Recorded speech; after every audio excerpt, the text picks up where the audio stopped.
চলেন আমি আমেনা কিচেন থেকে একটা সুন্দর রেসিপি করে আপনাদের সাথে শেয়ার করি।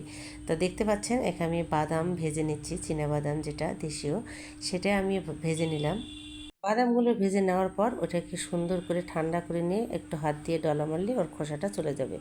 তো এখানে দেখতে পাচ্ছেন আমি ওটা করে নিয়েছি। এখন আমি ক্যারামেল তৈরি করার জন্য 250 গ্রামের মতো চিনি দিয়ে দিলাম। ওই চিনিটা এই দেখুন কত সুন্দর গুড়ের মতো হয়ে গেছে ক্যারামেলটা। তখনই কিন্তু এটা আমার বাদামটা দিতে হবে ওর মধ্যে। বেশি কিন্তু লাল করা যাবে না, তা না হলে কিন্তু তিতা লাগবে। আর ঝটপট করে কিন্তু ওটার সাথে সাথেই এই একটা প্লেটের মধ্যে ঢেলে নেবেন। আর একটু ঘি যদি থাকে বাসায় বা তেল থাকে, যা থাকে বাসায় সেটাই কিন্তু প্লেটটার মধ্যে একটু দিলে খুব সুন্দর উঠে আসে।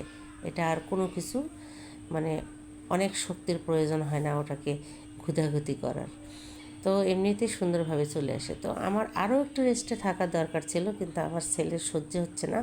আমি কেটে নিচ্ছি ওটা, দেখতে পাচ্ছেন খুব সুন্দর করে কেটে নিচ্ছি এইভাবে। আর এটা কিন্তু অনেক পুষ্টিকর একটা খাবার, বাচ্চাদের মিষ্টি আছে, বাচ্চাদের জন্য অনেক ভালো। তো এটা কিন্তু জেলা স্কুলের সামনে এটা নিয়ে বসে। তো আমার ছেলে যখনই স্কুলে যাবে, পরীক্ষা শুরু হয়েছে, ও খাবে, আম্মু এটা নিয়ে দাও।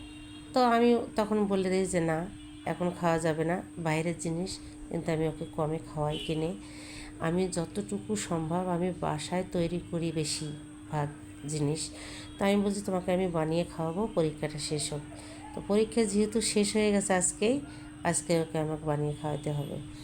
তো সেটাই আমি কথা রেখেছি, তোমাকে আমি বানিয়ে খাওয়াবোই।